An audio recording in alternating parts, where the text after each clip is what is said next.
Okay, hi everyone. Welcome to Loshak in the Bag show for August 3rd, 2021. We're going to go over the baseball card once again. Jimmy the Bag, I take glances over at your record over on Twitter. I'm like, low-key super impressed day in and day out. I've got this, I don't know, Jimmy the Bag. What do you think? What do you think of my look?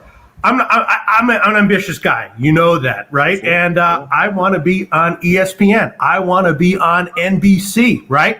And I'm thinking this might do it. You know what I'm saying? I don't know if anyone's going to see this from ESPN, but if they do see it, they're going to say, sign that guy up. No? I think you're right. Yeah? Right. Yeah. Okay. I also do have my Yankee here. I'll put it back on later. I do have the Yankees. God. It just ruined it. I just want to show them how versatile I am. That they can have this or that if they so choose, or whatever they think will work. Anyway, Jimmy the Bag. I feel a lot of pressure when we do these shows, just because For you, in a weird way, the pressure's kind of off you because you're on top of your game. So one losing day for you, it sucks. There's no way around that. But, you know what you're doing now. You have confidence long term. You're going to come out positive. Am I wrong? Don't let me put words in your mouth. I feel very good about this season. Very good about this season. And I'm just going to continue doing exactly what I'm doing. I get a little nervous. I've made 6 bets before the show started, and that makes me a little nervous. My ROI right now is better when I work things out here on the show. In fact, my ROI is very high on games I wasn't planning to bet that you like, and I say, while you're breaking down, I'm like, this makes perfect sense. I'm going to jump on. So I've tailed you in the last 3 weeks on 7 bets, and I'm 6-1 on those 7 bets. So I'm a little nervous when I do the work and make the bets all on my own. I prefer to be hammering them out with the low baggers in the chat, studying, breaking down angles, and then attacking. So this makes me a little concerned. But we've had 2 losing days since the All-Star break. One was a 4-4 down 0.65 units, which does count as a losing day. So I feel very good. Since the All-Star break, we're 37-22, 62.7% plus 11.80 units. And we hit our high watermark on the season on Friday. And then so what I did was I just bet horses all weekend. I was like, you know what? Let's just take a break from baseball and come back fresh and ready to attack. That sounds great, Jimmy the Bag. Was there an echo when I was opening? No, just when I was talking on yours, your Money in the Bank. Oh, okay, great. Okay. I wanted, because I'm doing this show just mostly just to have fun and make a few jokes. So, if there's an echo on some shtick I'm doing, I get very upset about that. As you should. You know what I'm saying, Jimmy the Bag?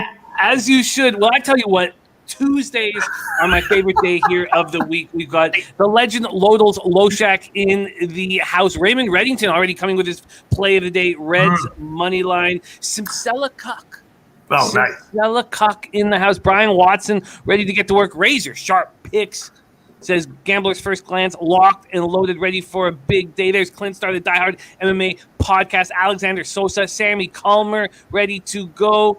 What a absolutely great group. Thank you guys all so much for joining us here on Pub Sports Radio. Rob Garvey, ready to go. Nutflush Allen, Turnsy. And I got big news, Turnsy. I got big news. All of your hard work on your Rusty Kuntz play of the day has brought us this. There you go. So we have very exciting things on the way for Rusty Kuntz play day. There's Michael Irvelina in the house. Eric Jones ready to go. Drew Vinsky, Lance LaRose, Platinum Paul, Sean Higgs, J-Dub, YouTube Everything, David Summers, Mark Schillingberg ready to eat. What a great group. There's Jeff Joseph. Said not a great weekend for the Ponies. Need some winners. Well, let's get those winners right now. Viper and B ready to go. All of you, thank you guys so much for joining us. A lot of hard work ahead of us. So let's get at it right now. I'm sure you have attacked a bunch of games on the overnight. We'll hear about what games Pete has attacked, but we're going to go down in order. Also, Pete, I do think this, and we've had the pleasure of capping, day in and day out for a couple of years together, that this is, for me, by far the easiest time of the year. Only one sport to focus on. Spend all your energy defeating one sport. And it's going to get really tough here in 6 weeks. But right now, we focus all our energy on beating one sport, and it's working.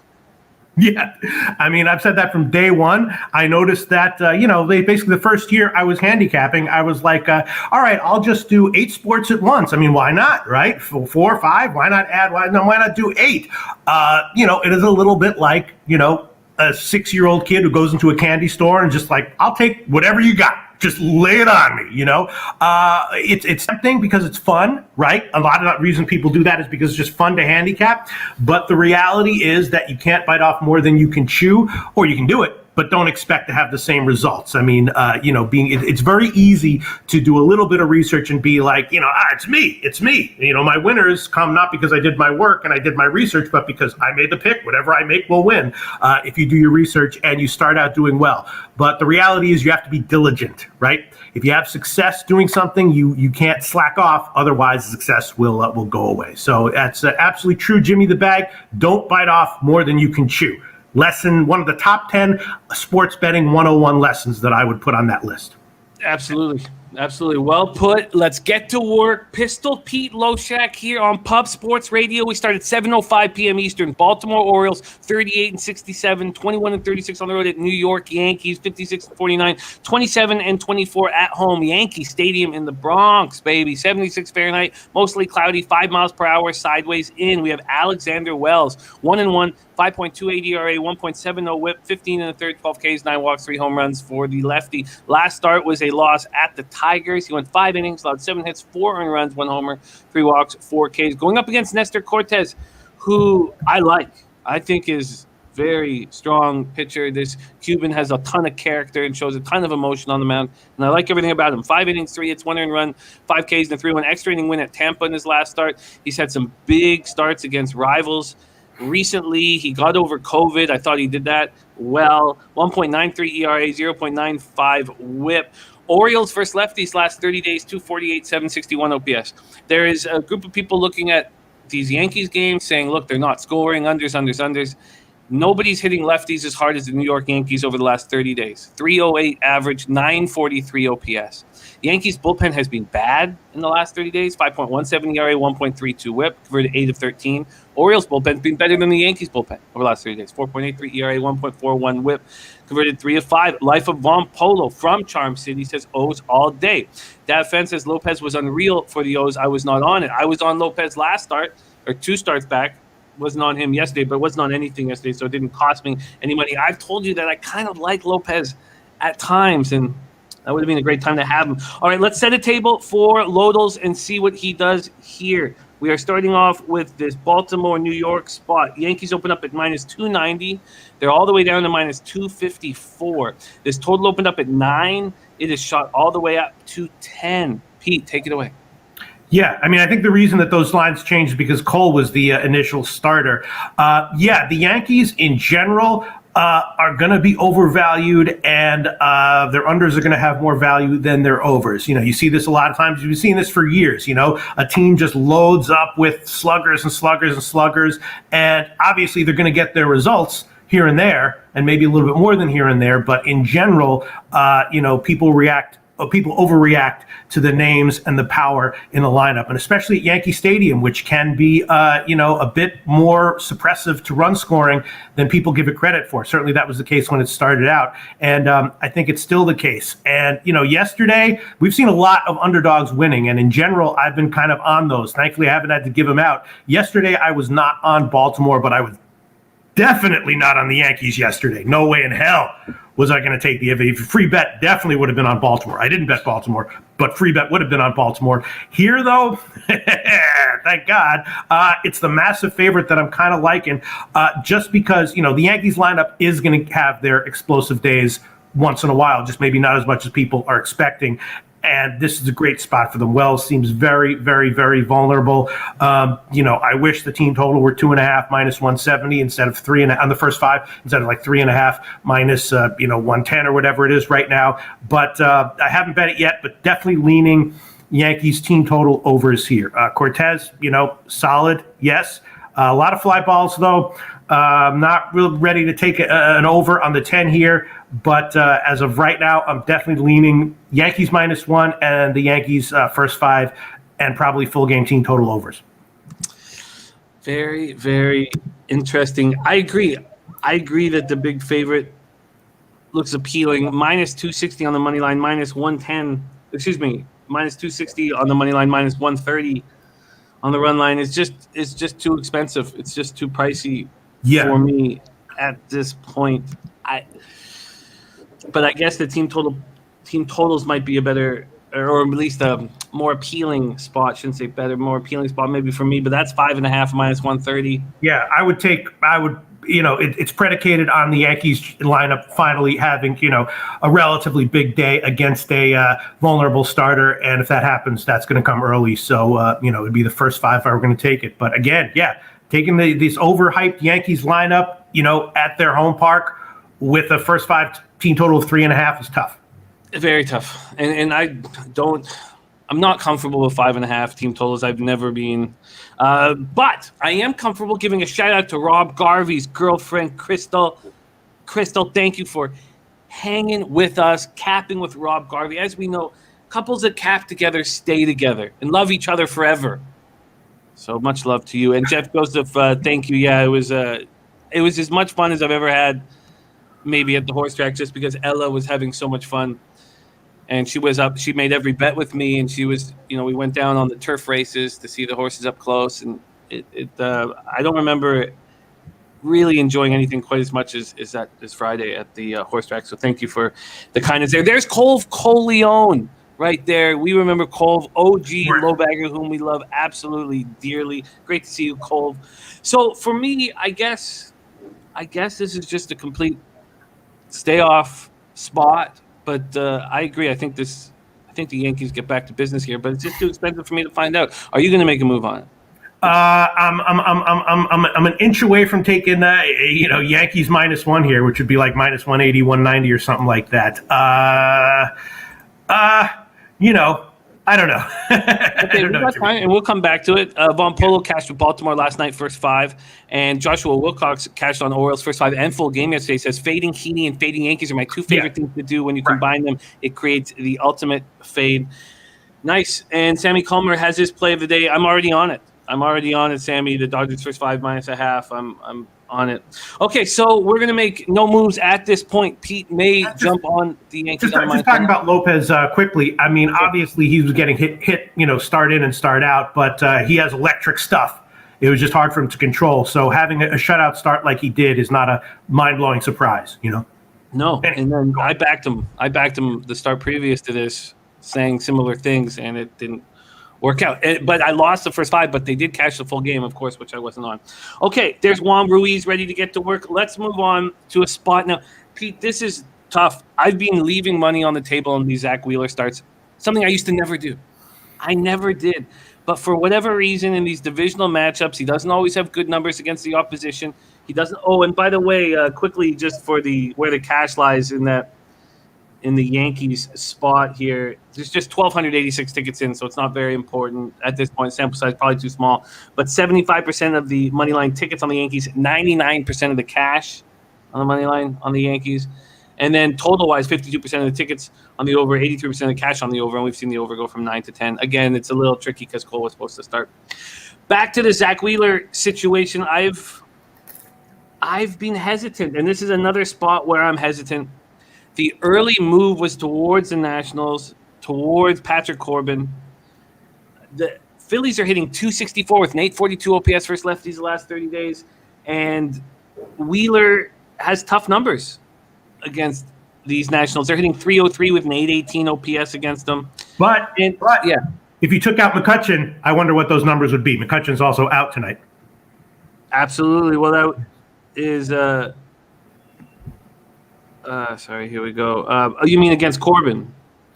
No, you were just talking about how they hit.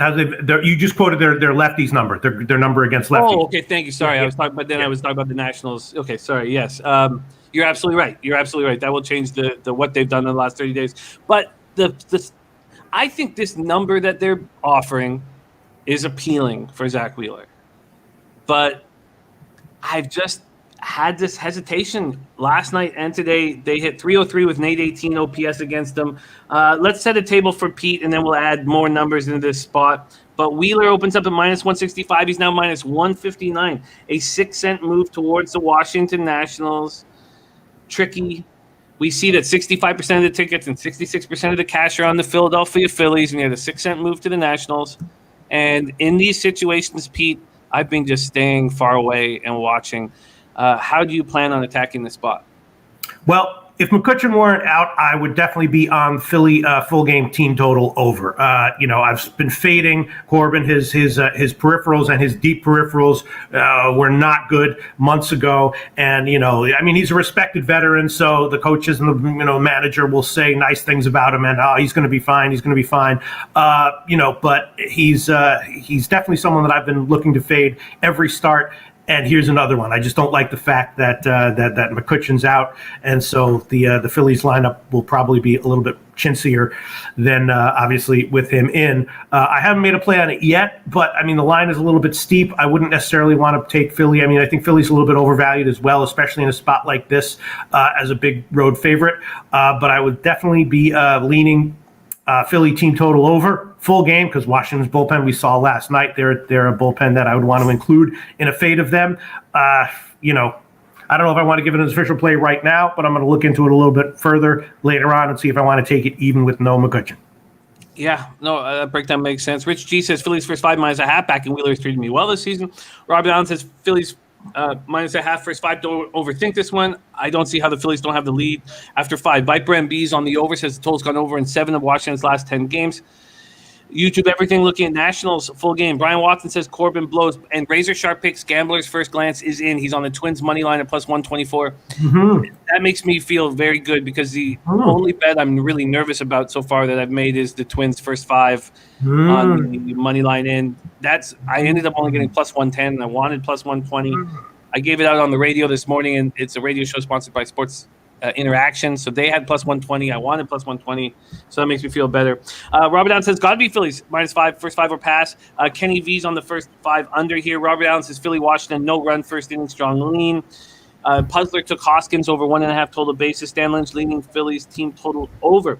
So Nats versus righties last 30 days, and this number is dropping. 268, 750 OPS. Pete talked about the bullpen issues with the Washington Nationals over the last 30 days. 5.89 ERA, 1.48 WHIP, have converted 5 of 14 save opportunities.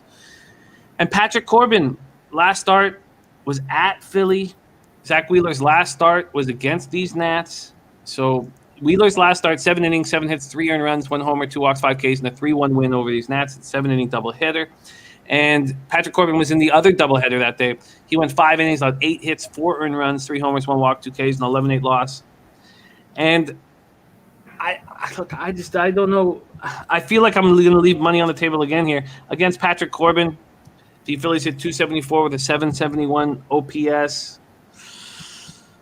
I guess there's no move for me at this point. Is there a move for you, Pete? No, but I've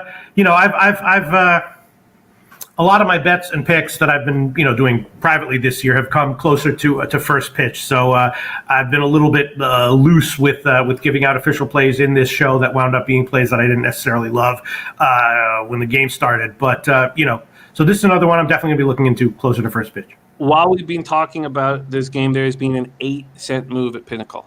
So minus 159 is now minus 167 for the Phillies. So money coming back in on the Phillies. And I really get it, but I'm not going to move on it. The McCutchen being out was a great point with the Phillies against lefties. The numbers that the Nats have against Wheeler, they're legitimate. They exist, and they are only including batters that are in the lineup right now, and it's enough to keep me off. Hard Opara is 11 for 22. Juan Soto 9 for 30. Zimmerman 10 for 34. So I guess I don't want a big favorite if not every box is going to be ticked, which is what's happening here. So, but let me tell you that when this all came out and I was looking at it yesterday, I expected Phillies first 5 to be on my list, and it's not at this point. We move on to 7:07 p.m. Eastern. Cleveland Indians 52-51, 26-28 on the road. At Toronto Blue Jays 54-49, 25-23 at home. Yesterday, we saw the public take a bath in that game against the Indians. The heavy money on Blue Jays first five, heavy money on Blue Jays full game. Again, we see a pitcher, Eli Morgan, a pitcher who is expected to be a big part of the rotation moving forward for the Cleveland Indians, go sent down to the minors and come back up and take advantage of the opportunity. So we've seen McKenzie do that 6 weeks ago. Now we see Eli Morgan do that, and we should all take note that these kids, 25-year-old kid, spend some time in the minors and knows, look, I need to stay up here in the bigs, and I'm going to pitch my way towards that. And that's what we saw yesterday. Rogers Center, Toronto today, 74 Fahrenheit, partly cloudy, 8 miles per hour out to right. We have Zach Plesac going up against Hyunjin Ryu. And I just find the Blue Jays just too expensive. Day in and day out, Pete, for me to bet. I've not had the Blue Jays on a card now for a while. Really? They're just too expensive to me. And this is another example of them being just, I think, too expensive. There was one game that they played recently where I was just like, this is obviously the best bet on the card. They were a huge favorite, but I was like, definitely I'm taking this one. Which one was it? Let me see. Oh, yeah. It was the Mike Minor game on the 31st against KC. Yeah. Yeah. That one I was like huge on Toronto, first five and full game, even at the price. But you're right. The others I was not. But look, I hear you. They're a good ball club. I'm not going to take them at the prices available right now. Plesac coming off a good start at home versus Cardinals. 5 innings, 7 hits, 2 earned runs, 1 homer, 1 walk, 4 Ks. Ryu coming off a great start at the Red Sox. 6 innings, 2 hits, no earned runs allowed, 0 walks, 5 Ks. The Indians, last 30 days versus lefties, are hitting them very well. 238 with a 776 OPS. Blue Jays been smashing righties, 258, 787 OPS. Blue Jays bullpen has not been good last 30 days, 4.70 ERA, 1.30 whip, converted 3 of 5. Indians bullpen, 4.04 ERA, 1.32 whip, have converted 6 of 13. YouTube Everything says Plesac bounces back today. Dat Fence says Plesac's given up 9 home runs the last 6 games. How many dingers for the Jays tonight? Okay, so let's set a table here for Pete and here and break this down here. Toronto, Cleveland. Toronto opens up at minus 195. They're now minus 202. This total's gone from 9 to 8.5. Take it away, Pete. Well, I did jump on this game quickly on the first 5 over. I agree with your assessment of Toronto. Their bullpen is suspect, and their offense kind of wears down at the end of games. So, if I'm usually looking to take Toronto early at this point in time, except for that KC game against Minor, where I was just very confident that it was a good play. I did bet the first 5 over at 4.5 as soon as it came out. Now I'm seeing 5s, though. Although if I want to, I can take the 4.5 at minus 131 at Pinnacle. The lineup is good. Plesac, it's not a fate of Plesac necessarily. It's a dangerous lineup against anyone, and Ryu can get touched. I've had some success with low Cleveland team total overs recently as well. So I did take the first 5 over 4.5, even though the Rogers Center can be a little bit, again, similar to, Tampa Bay, similar to Yankee Stadium, can be more suppressive of good offenses than you might at first think. So I'm always thinking twice when I take overs at the Rogers Center or Yankee Stadium or the Trop or Tampa Bay Stadium. But I did bet the first 5 over at 4.5. Now it's up to 5. I have to think about whether I want to make this official. I guess I will. Ryu is solid, but not lights out. I think they'll get to him. I would expect them to get to him a little bit. That's my thought here.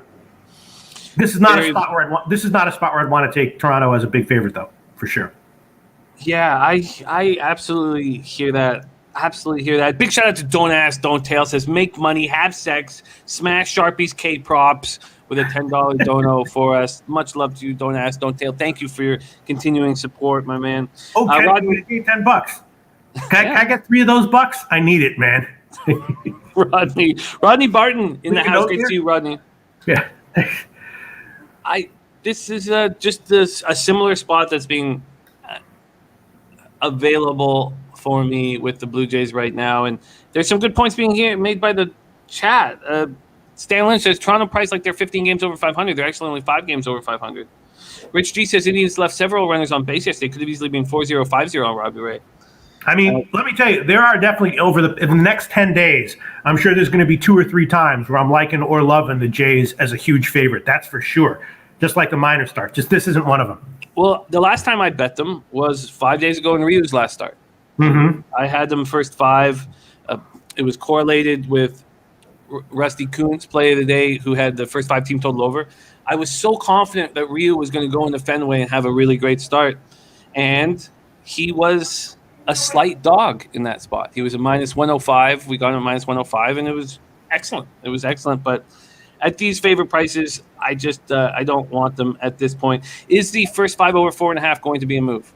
All right. I'll make it an official play. I'm seeing some 125s at like Bet Online in a few places, so I'll make that official. Over 4.5 minus 125 first 5. First 5 over 4.5 at minus 125. I bet it. Whatever. Okay, so let's just take a quick look at baseball data here. Only George Springer has seen Plesac 0 for 3 against them. Against Ryu, these Indians are 11 for 47, 234 average with 599 OPS. Then we'll move on to where the cash lies in this spot. We have 3,215 tickets in, so a decent sample size here. And we have 58% of the tickets and 83% of the cash on the Jays. And then 72% of tickets on the over, but just 33% of cash on the over, which is interesting. Rodney Barton says, I'm liking the over in the Jays game over 6-0 Rio's last 6 starts when their opponent allows 2 runs or less in their previous game. YouTube Everything says Cleveland is a team that can sneak up on you. They're still a good team. Ty Clinton says, I cash on Jays unders as well. Okay, so no additions for me at this point. I have made 6 bets on this card. We'll go over them. And the first one comes right here. I'm on the first 5 over 5.5 at minus 115 in the Red Sox Tigers game. The full game came out at 9.5 and lasted for 10 minutes. 10 minutes, it moved to 10. And I get it. Garrett Richards going up against Willie Peralta. I was adamant about not trusting Willie Peralta in his last start. Adamant that he's not as good as his numbers have us expecting. He went 3 1/3, allowed 6 earned runs, 2 homers, 2 walks, 1 K, and a 17-14 win at Minnesota. Garrett Richards looks susceptible, although he wasn't terrible in those 2 back-to-back starts against the Jays. His last one, he went 4 innings, 8 hits, 4 earned runs, 2 homers, 1 walk, 2 K. Certainly not good. 5.15 ERA, 1.66 WHIP. The weather is 78 Fahrenheit, partly cloudy, 5 miles per hour in at Comerica. The Tigers are 30-24 at home, going up against the Red Sox, who are 30-22 on the road. The Red Sox last 30 days against righties, just 234 with a 727 OPS.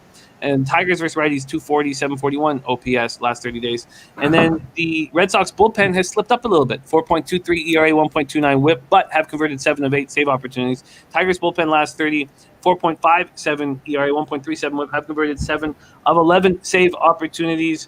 And this total is back at 10. It's slightly juiced to the over. It was slightly juiced to the under, obviously, when it went up from 9.5 to 10. Richards and the Red Sox open up at minus 134. They're now minus 139, a 5-cent move towards them. Pete, take it away. Yeah. Again, this is one that I might be on by first pitch. Obviously, I'm leaning first 5 over as well, although I don't know if this is a terrible spot for Richards. I mean, he might have another one of those 5-inning, 2-run starts. He's very vulnerable in general. I'm looking to fade him in general. I've been talking about that for a while on these shows. I'm sure most low baggers have been feeling the same way. And, Peralta definitely is, his whole career, he's mediocre at best. He had a few decent starts in a row, but that was, variance, illusory, whatever you want to call it. But 5.5, and a night like tonight, it's. I don't know if I can pull the trigger on that. Although I understand it, I'm probably going to look more into it. Around 5 or 6 o'clock Eastern time, and a slight lean to Detroit as a dog as well at this line. I've actually become a little bit less confident on this spot than I was. 6 runs in the first 5, and it's interesting. I don't want anything to do with Garrett Richards, but I see I wouldn't be shocked if he has a 2-run, 5-inning start, and I do think that he's capable of getting the W here. I don't want him ever as a favorite. Only 3 Tigers have seen him. They're 10 for 30 against him, 333, 810 OPS. Against Peralta, not only 9 at-bats for the Red Sox against Peralta. Robert says, I know one thing. The Red Sox are coming into Detroit in desperate need of a win.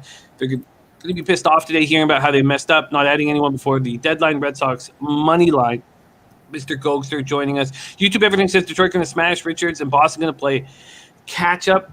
I think the price is pretty decent for the Red Sox here. Pretty decent price.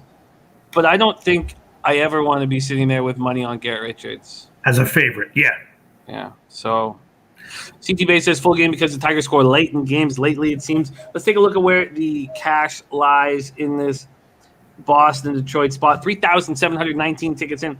We have 67% of the tickets, 64% of the cash on the Red Sox, 56% of the tickets, and 54% of the cash on the over. And, to be honest, I almost like the Red Sox enough here.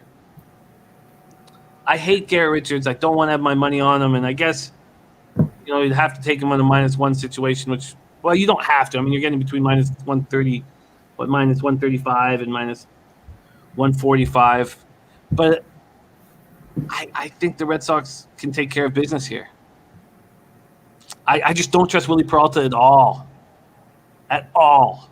I trust Willie Peralta less than I trust Garrett Richards. Are you on the other side there? I would have to look deep into the stats to figure out which one. That's like when you're like, who's better, the Stones or the Beatles? Or they're both very untrustworthy, I would say. Yeah, and I guess dog, I would definitely prefer the Tigers. Yeah, no, I hear that. All right, I do have a lean towards the Red Sox that I'm not going to move on at this point right now. And we are moving on. Quickly, Williams Fun Video says, Jimmy P, you guys miss living in Costa Rica. I did, and I don't anymore. I want to be in North America. I want to be here. I want to be able to check. As soon as the border opens up and we go back to normal, I'm going to absolutely love being here. Do you miss Costa Rica, Pete? I miss being able to buy codeine and benzos over the counter relatively cheap. I mean, I'm not going to deny that. You know what I'm saying? Every place has its positives. You feel me? Benzos and codeine over the counter. No, if you ask me something like that, Jimmy, I have to come back with a joke. You set it up for me, bam, I'm going to hit it. No, I mean, it's okay. At this point in my life, I'm just thinking, wherever you go, people are people. Fuck them all. Live for the now. Wherever you are, there you are. That's my take on it. That's a brilliant take. Do I miss being in Costa Rica? I don't know. I don't give a fuck about questions. Who knows? Who cares? Yeah, I don't. I know that's a satisfactory answer. I want to be able to go up to the horse track every day. I want things that North America provides. People want you to say, "Oh God, but the nature is so beautiful." Fuck nature. I don't care. Who cares? Let's move on to 7:10 p.m. Eastern. Minnesota Twins at Cincinnati Reds. Twins 44-62, 4-6 on the road at the Reds, 56-50, 26-26 at home. And the over 5.5 in the last game, in that Red Sox game, I've become less confident on, but I still like the bet. This was the bet that made me nervous after I made it. The Twins first 5, trusting the Twins here on the road. But Razor Sharp Picks Gambler's First Glance is on the Twins money line plus 124, and that makes me feel much, much better. Ron Crawford in the house. Our guy Ron Crawford, the spreadsheet plays of the day have been spectacular of late, is on the Cincinnati. No way! Really? I doubled up on this spot. I took the Twins first 5, and I took the Minnesota Cincinnati Reds first 5 under 4.5. I wish I could have got the 5. It was not available for me. I had to take the 4.5 and -105. I have to believe at this point, this deep in the year, that there has to be some truth to Tyler Mahle's home and road splits. He's incredible on the road. He's bad at home. I do think that will regress back to the mean, but it's been enough of a sample size for me to believe what I'm seeing. And I think that maybe there's value with Kenta Maeda here. He hasn't had a great season, 4.40 ERA, 1.30 whip. He's coming off a nice start at the Tigers, 6 1/3 forwards, 1 earned run, 2 walks, and 5 Ks. I want nothing to do with the Twins bullpen, 5.38 ERA, 1.35 whip over the last 30. Both teams are hitting righties almost at the same stat line over the last 30 days. Both at a 767 OPS, Twins 250 average, Reds 253. So I guess seeing Razor on the Twins gives me the confidence that I probably needed. The Reds opened up at -136. They're now at -119, a 17-cent move towards the Minnesota Twins. Wow, that's a big move. This total was at 9, originally juiced to the over. It's now juiced to the under, and I wish I got that first 5 at 5. I'd be really confident, and I'm a little nervous about both my bets here. Pete, take it away. Twins Reds. Yeah, we've been here before. Me and the BBW guy were both like in Arizona that day, and then Ron Crawford came in with Texas spreadsheet play of the day. As soon as I heard that, I knew we were on the wrong side.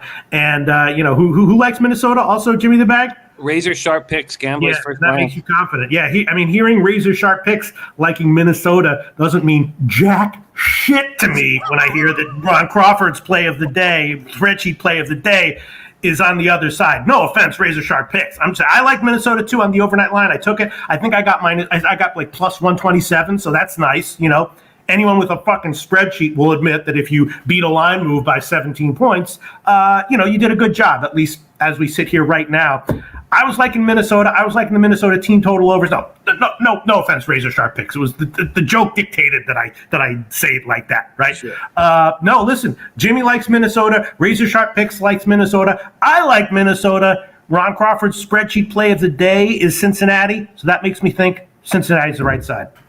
Cincinnati can go ahead and win this late. I don't like being on the other side of Platinum Paul, who's on the first 5 over 4.5. Yes, I like that too. That I did bet, and I do like the Minnesota team total overs. And in fact, I took Minnesota on at 127, and I'm glad that it moved. But I like the team total overs more, and I bet it low just to make room for team total overs. I think it's a good spot for. But Cincinnati has a live lineup, and especially I think they're getting what's that guy who's coming?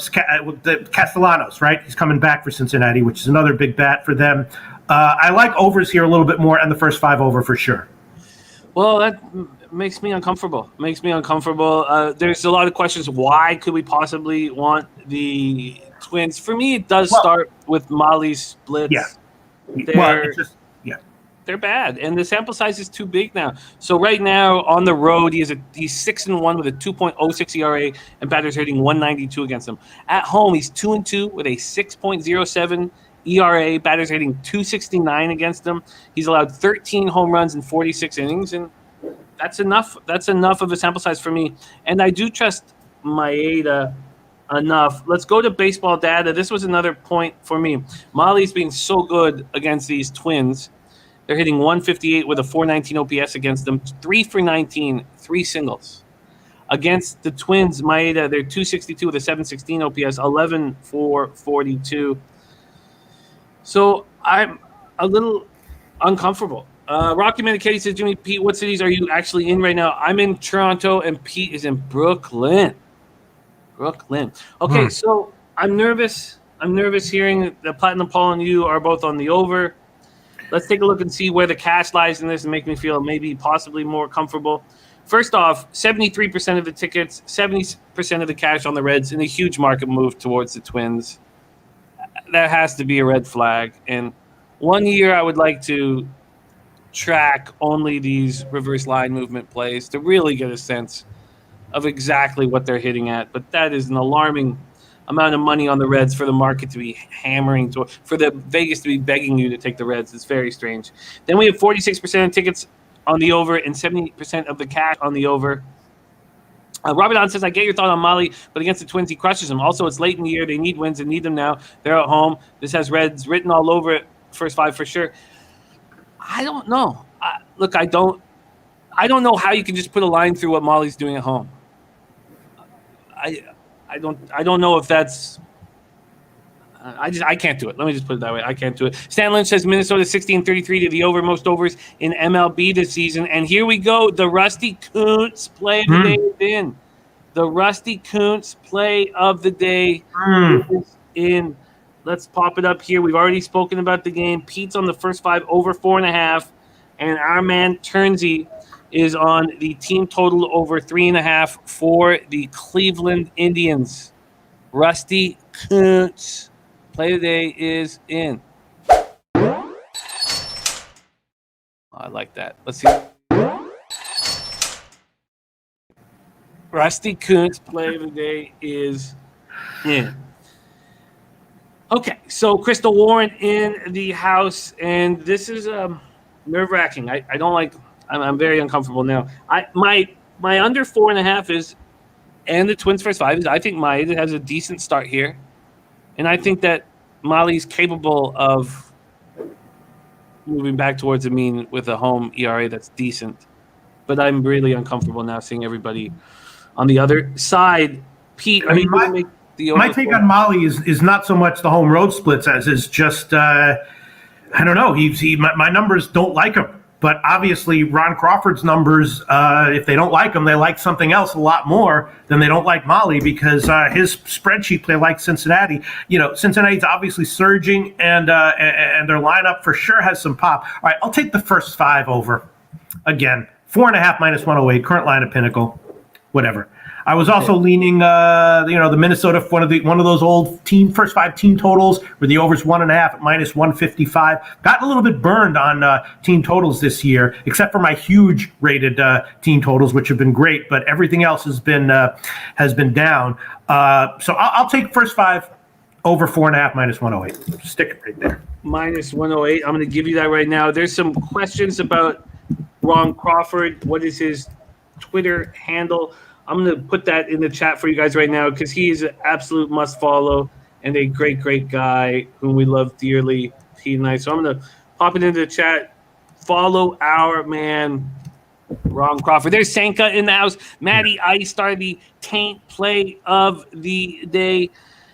Let's go. Rocky Medicaid says you guys are only 8 hours apart. Maybe a show in the same place someday. Speaking of maybe a show in the same place someday, tomorrow I have the power being shut off in my building, so we're hitting the road.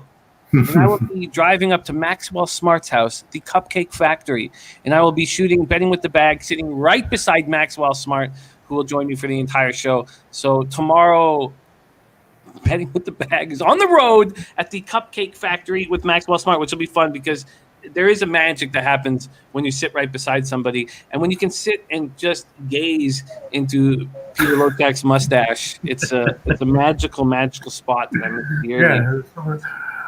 I'm trying to grow this shit for luck, but it's not quite working yet, so I might have to chop it off. I want it to grow like super fast, but if I don't get some clear, awesome luck from it in the next 3 weeks, I think I'm going to chop it all off. Okay, well, and also Jose, who will be on later with the Jose Say Hey play of the day, he's been growing his mustache, and he knows if he shaves his mustache, he will be fired from Puck Sports Radio. So if he wants his job, he keeps the mustache. He understands the situation. Let's move on to 7:10 p.m. Eastern. New York Mets 55-50, 22-30 on the road at Miami. Marlins 45-61, 25-26 at home. We're at Lone Depot Park in Miami, Florida. I expect the roof to be closed, but I have a great difficulty finding that information on Marlins and Rangers games at this time of the day.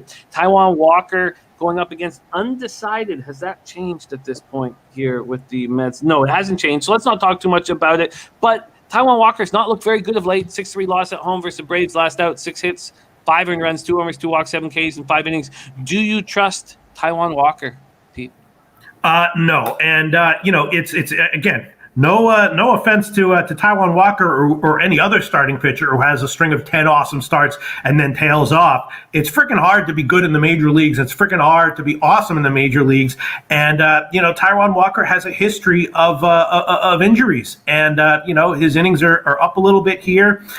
His deep peripherals were looking a little bit off in his last few starts. I believe when I first started doing shows with you, Jimmy the Bag, I was saying that I am a believer in Walker until further notice. I believe I said that. I don't know if you recall I said that. But, the further notice is here, and it's completely explainable.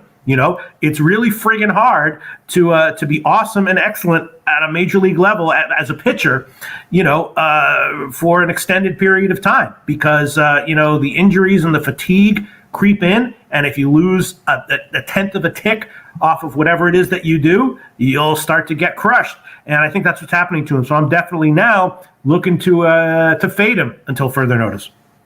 Makes sense to me. So we'll know by the end of the show who is pitching for the Marlins. But in the meantime, we move on. 7:10 p.m. Eastern next up. Seattle Mariners at Tampa Bay Rays. Mariners are 57-50, 24-27 on the road. Rays 64-43, 34-21 at home. Tropicana Field in St. Petersburg, Florida. And I stopped myself because I was interested in Kikuchi here just because the Rays are bad against lefties. And we know that that's why they brought in Nelson Cruz, and Nelson Cruz smashes Kikuchi. But I thought, can Luis Patino, after that spectacular start at home over the Yankees in a game that meant so much to their club, step up in a game against the Mariners, with 3,000, 5,000 fans in the crowd. At first, I was like, maybe this is a spot where he's susceptible. And then I went, you know what? Slow down. There's no reason to reach here.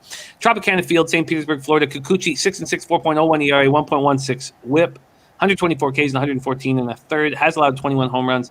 Last start, he allowed 3 earned runs, 4 runs total in 5 innings against the Astros. He was 11-4 loss at home, and he had the Astros number throughout his career and got hit hard by them. Again, Patino coming off this spectacular start. Last 30 days, neither team is hitting the side that they're going up against. Mariners versus righties last 30 days, just 234, 682 OPS. Rays versus lefties last 30 days, 220, 676 OPS. Both bullpens have been excellent.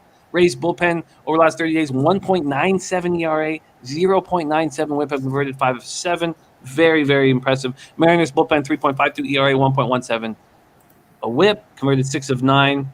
Very, very impressive numbers from both bullpens. We got Millsy on Kikuchi over 6.5 Ks. Jeff Shahadi, thank you for stopping by. Rich G says, absolutely love the Mariners. Been cashing tickets with them for a few weeks now. Let's talk and see what our man Lodos thinks of this spot. Let me send him a table. The Rays opened up at -170. They're now -156, a 14-cent move towards the Mariners, and this total's gone from 8.5 to 8. Take it away, Pete. Yeah, I agree. I've been taking Seattle over the past, bunch of however many days generally, and doing well with them. This one is I have to do a little bit more research into Kikuchi, because Kikuchi, has been struggling. He's still getting his strikeouts though, and we remember earlier in his career he was an auto fade for a while. But then he came back and got everything worked out, and I did research into that at the time. I remember doing it, and I was like, all right, he's not on the auto fade list anymore. He's going to make a serious turnaround, and that is, in fact, what happened with him. So, perfect example of a guy who has maybe a low margin for error, but when he's on his game, he's a top pitcher, and when he's not, he's on the auto fade list. So this one I want to look into a little bit more. I suspect that I'm going to find, when I look into the deeper peripherals and stuff, that there's nothing fundamentally wrong with him, and that probably he's due for a bounce back in form upcoming, because he's still getting his strikeouts even though he's getting hit. And Patino, I'm not sure. His last start was great. But before that, he was getting hit. He's still giving up a lot of fly balls. So I'm not too high on him right now. For the spot, I like Tampa Bay, but the line is way too high, and I basically have to look into Kikuchi before I can make a decision on this one. Haven't had time to do that yet. Interesting breakdown here. And we have Nigel Lee. Thank you, my man. Very kind. Thank you for the dono. Donald still says Rays hitting 818 OPS in the last 15 days. Cruz is a difference maker. It's interesting that they have such weak numbers over the last 30 days, but not in the last 15. So I'm going to check this out right now. I mean, yesterday, while you're checking it out, I'll say something. Yesterday, the last game was a really bad spot for Tampa Bay. There's a quote from Kevin Kiermaier about it. He's talking about how they were playing a primetime game, high energy, and then and then they came back and it's just a dead night on Monday night, and that stuff does matter when it comes to you guys all know that, but I'm just repeating it and reminding everyone of it. It was not a good spot for Tampa Bay. I think this is a good spot for Tampa Bay, but the line is too high, and I wouldn't be surprised if Kikuchi has a stark reversal of form from what we've seen from him recently. So again, you guys, MLB.com. When you go to 15 days and when you go to 30 days, you go right to left. They don't give you the stats. They only give you the stats for the last 15 days and the last 30 days. So don't get suckered in by that site not giving you proper information. Over the last 15 days, the Tampa Bay Rays are hitting 243 with a 753 OPS versus left-handed pitching. And look, I was shocked that MLB.com would allow these kind of mistakes to happen. So keep that in mind. They're not hitting 18 or whatever the number they're hitting. They're not hitting that well against lefties, so let's keep that in mind. Okay, so let's go to baseball data here against the Rays. Against Kikuchi, the Rays are hitting 267 with a 779 OPS, and Patino, very small sample size, 6 at-bats, so 2 for 6 with a 333 average, 833 OPS. Donald Still, no problem. It blew our minds when I noticed that they were giving us the same stats for lefties and righties because they're only giving you 15 days and 30 days. Don't use MLB.com for your pitching stats either for bullpen. They're not giving you the bullpen stats when you click the bullpen. So you Fangraphs. Only use Rich G said I use Fangraphs for stats. It has to be used. Okay, so Mariners, Rays. I can understand this idea about the under. I can also understand why money's coming in on the Mariners. Let's see. You have 71% of tickets, 70% of cash on the Rays, and the market moving towards the Mariners. 59% of tickets on the under and 50% of cash on the under. I guess I just end up staying off. Stanley says looking to get over 8 in Mariners Rays. Is there anything you want to do here, Pete? No, but I am going to. It's a classic example of a game where I'm going to look into it a little bit more later on and make a decision, much closer to first pitch. And if you had a free bet on a first 5 total, would you lean towards over or under? Definitely over. Definitely over. Yeah. That first 5 total here is at 4. It opened at 4.5. Pinnacle's moved it to 4. They're the only book I see that's moved it. Actually, no, Sports Interaction has 2. So Pinnacle and Sports Interaction have moved it to 4. The rest are at 4.5. Very, very, very interesting. There is Maxwell Smart right there. He says that he hopes that I'm into the smell of adult male farts. Max, you know what? I'm not, but I can't wait to be sitting beside you for the show tomorrow. I'm very excited about that. Okay, we move on to LA Angels at Texas Rangers, 8:05 p.m. Eastern. Angels 52-54, 22-28 on the road at the Rangers, 39-67, 26-27 at home. We're at Globe Life Field in Arlington, Texas. I don't know what this seems like a spot where you wouldn't need to have the roof closed. It's cooled down a little bit in Texas. But if the roof is closed and the Angels are hitting 241, 670 OPS versus righties over the last 30 days, the Rangers are hitting 196, 566 OPS versus lefties over the last 30 days, why would I not take a first 5 under to stay away from these bullpens? Although the Rangers bullpen's been very good over the last 30 days, 3.65 ERA, 1.20 whip, more the Angels bullpen. And the issue is I do not trust Jose Suarez. And I was on the over in that last start, the 12-3 loss at home versus the Rockies. I do not think he's as good as his numbers indicate. I'm afraid of Jordan Lyles, but he's coming off of a great start, and it wouldn't shock me if he was able to slow down these Angels here.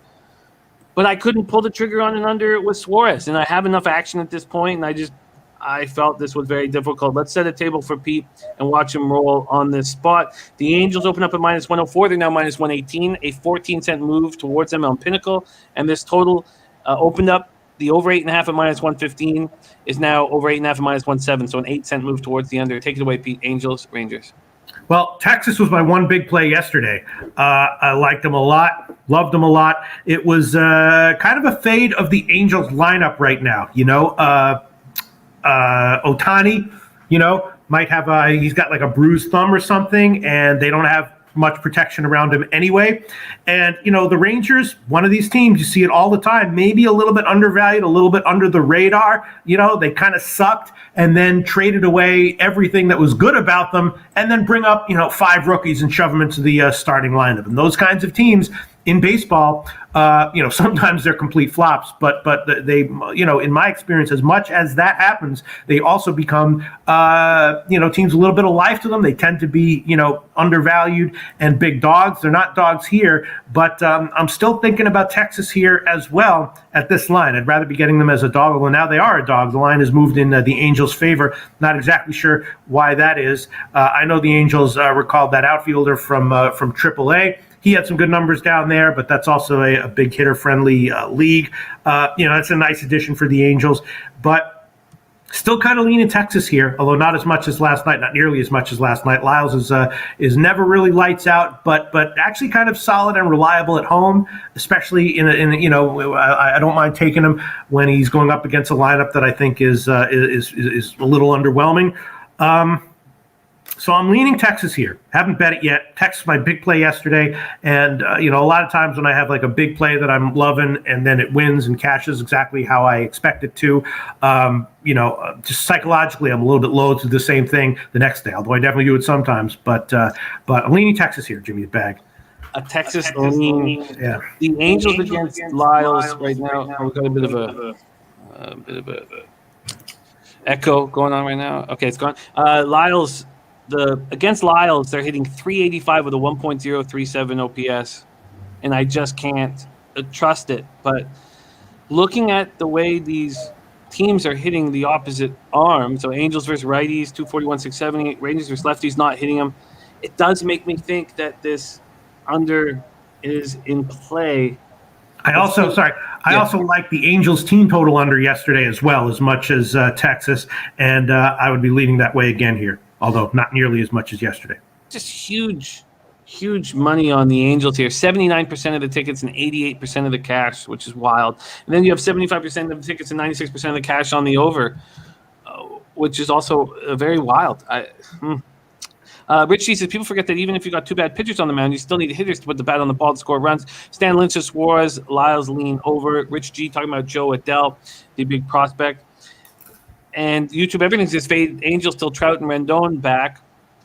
And Crystal Warren said that last good Lyles start was against Arizona. So, I guess I'm going to have to stay off of this spot.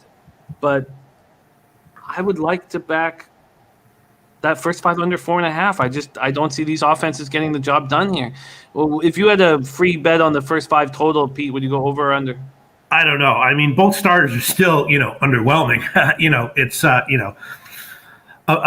bet on Texas, if I was going to take it, would be half that Lyles might have a solid start and half that if he doesn't, Suarez messes up as much as he does. So I don't know. If you gave me a free bet right now, I don't know. Might take a shot at the over, actually. I don't know. Well, I'm going to take it off. Not going to move on it. I've not added anything to my card at this point. Still just sticking with the 6 bets that I made before the show started. Let's move on to 8:10 p.m. Eastern. Kansas City Royals, 45-59, 17-34 on the road at Chicago White Sox, 62-44, 37-18 at home. We're at Guaranteed Rate Field, Chicago, Illinois, 76 Fahrenheit, clear, 4 miles per hour in. I'm a Bubic fan, and he can cash you some big tickets because he's bet against every start, it seems. 3-4, 4.58 ERA, 1.46 WHIP, 60 Ks and 74 2/3. His last start was nice. It was an extra inning win at home versus these very Chicago White Sox. 6 innings, 5 hits, 2 earned runs, 1 walk, 3 Ks. Going up against Dylan Cease, 7-6, 4.14 ERA, 1.30 WHIP, 108 2/3, 138 Ks, 44 walks, 13 home runs. His last start against these Royals was good, a quality start. 6 innings, 6 hits, 3 runs, only 2 earned, 1 walk, 6 Ks, and a 5-3 win. The Royals' last 30 days are very interesting. They're smashing lefties, and they're not hitting righties at all. Just a 221, 636 OPS. Their bullpen's been so bad. 5.47 ERA, 1.32 WHIP, converted 5 of 8 save opportunities. While the White Sox have had a middling bullpen all year long. 4.28 ERA, 1.14 WHIP, converted 6 of 11. Rich G says, Jimmy, president of the Dylan Cease fan club, treasurer of the Chris Bubic fan club. I've left the Dylan Cease fan club. The Dylan Cease fan club was something that I've been on throughout his career, expecting a lot from him, but I've let it go here. Let's see what Pete has to say about this spot. We have this first 5 total at 5. It was originally juiced to the over. It's now juiced to the under slightly. And full game money lines and totals here for this Royals spot. We have the White Sox opening up at minus 185. They're now at minus 237. A 52-cent move towards the White Sox. And this total has gone from 9.5 to 9. Pete, take it away. Yeah, my numbers do not like Bubic here. The line move makes me think that, there's some news. Something's going on here. I don't think this is just because the market mispriced it that much. I'm hoping that Eloy Jimenez is in for the White Sox, but I don't think that him being in would cause a 60-cent move. I was definitely liking White Sox at the opening line, definitely liking White Sox team total overs. My numbers just don't like Bubic in this spot. And, Cease is far from lights out, but kind of reliable and solid. I'd expect another 5 or 6 inning, 2 or 3 run start from him again here. I was going to give the White Sox or the White Sox team total overs as picks, but the line's moved so much. I know that's a good sign as far as my initial bets, but I'm not sure if I want to make it official here. But I definitely, could be wrong. My numbers don't like Bubic here in this spot. See, so Vitalis is on the White Sox first five. Donald still has a great point. Says Bubic credited his recent run to a solid pitch mix. May get exposed big time second time around. That's well put. Rich G says, I like the Royals bats here versus. Give me Royals first five team total over 1.5. Robert Allen says White Sox minus 1.5. One of my best bets today. So this is the Cease that we've known and loved. On the road, weak 3-4, 5.91 ERA. Opponents hitting 258 against them. At home, very strong. 4-2 with a 2.44 ERA. And opponents rating 212 against them. Well, if I wanted the White Sox, I would have had to have gone on them last night. So I'm not going to add them, even if the market is telling us that it is the look. Against Bubic, White Sox with a big sample size, just 13 for 65 with 5 extra base hits and 2 homers, 200 with a 574 OPS. Against Cease, the Royals are bidding in 242 with a 693 OPS. Mr. Gokster on White Sox score first. Rich G says this White Sox team has a tendency to bust. Don't like backing them on big prices. And then we go to the cash flow. 63% of the tickets, 65% of the cash on the White Sox. So it can't be that. You're right. There's something else going on, Pete, that has moved the number towards the White Sox to such a huge extent. 67% of the tickets on the over and 81% of the cash on the over. Patrick Buona says cannot lay runs and odds. There's no value betting it. Pete, are you going to add anything to your card? Because I'm not. No, I mean, I kind of want to see I don't think the number is going to get bet any higher. Definitely leaning White Sox minus 1 and definitely leaning, White Sox team total overs, first 5. I would stick with first 5 though. And maybe the first 5, both teams over as well. Well, we will review all these spots and see if you have any additions. Let's move on to the Pirates at the Brewers, and I have left a lot of money on the table, not fading the Pirates against the Brewers. The Brewers are hitting right now, and their pitching is being excellent, and they're winning game in and game out. Here we have Max Kranick going up against Adrian Hauser. The total opened up at 9 at minus 110 to the under. It's now minus 112 to the under. 2-cent move there. The Brewers opened up at minus 215. They're now minus 210. A 5-cent move towards the Brewers. Carlos Luda says Brewers minus 1.5 is in his pocket. 77 Fahrenheit, partly cloud, 5 miles per hour sideways in. I expect the roof to be open at American Family Field in Milwaukee, Wisconsin. The Pirates 17-36 on the road. Brew Crew 29-23 at home. Max Kranick coming off an awful start at home versus these Brewers. 5 innings, 10 hits, 6 earned runs, no homers, 1 walk, 3 Ks, 7-3 loss. 16 innings, 14 Ks, 5 walks, 1 home run allowed, but a 7.31 ERA, a 1.63 whip. Adrian Hauser trying to get a spot in the starting rotation, and he's been coming out of the bullpen often over the last month. 7-5, 3.69 ERA, 1.36 whip. His last start was nice. It was in this 7-3 win at the Pirates. He went 5 innings, 2 hits, 0 earned runs. So both offenses see these pitchers a second time consecutively. Pirates first righties 269, 776 OPS. Last 30, Brewers 245, 756 OPS. The big difference here is this Brewers bullpen allows almost 4 less runs per 9 than the Pirates have over the last 30 days. Pirates at 6.59 ERA, 1.81 whip, while the Brewers bullpen 2.72 ERA, 1.11 whip. But the Brewers have had 8 save opportunities in the last 30 days and have only converted 3 of them, which is a dangerous stat. Pete, Brewers, Pirates, do you back the Brewers as a big favorite here? What's your plan? Is there one? Yeah, I mean, I'm definitely leaning Milwaukee here. I know that I've been leaning a lot of big favorites, and I don't do that every day. But, the Brewers, Pittsburgh, as we've talked about, kind of a team that I like to back as a decent-sized home underdog. But then, a lot of times when they go on the road against a team with some life, their weak lineup just disappears. And, Hauser's pretty solid. That Milwaukee tends to win his games. He's pitched well against Pittsburgh this year. Milwaukee has a bunch of Milwaukee's starters, though.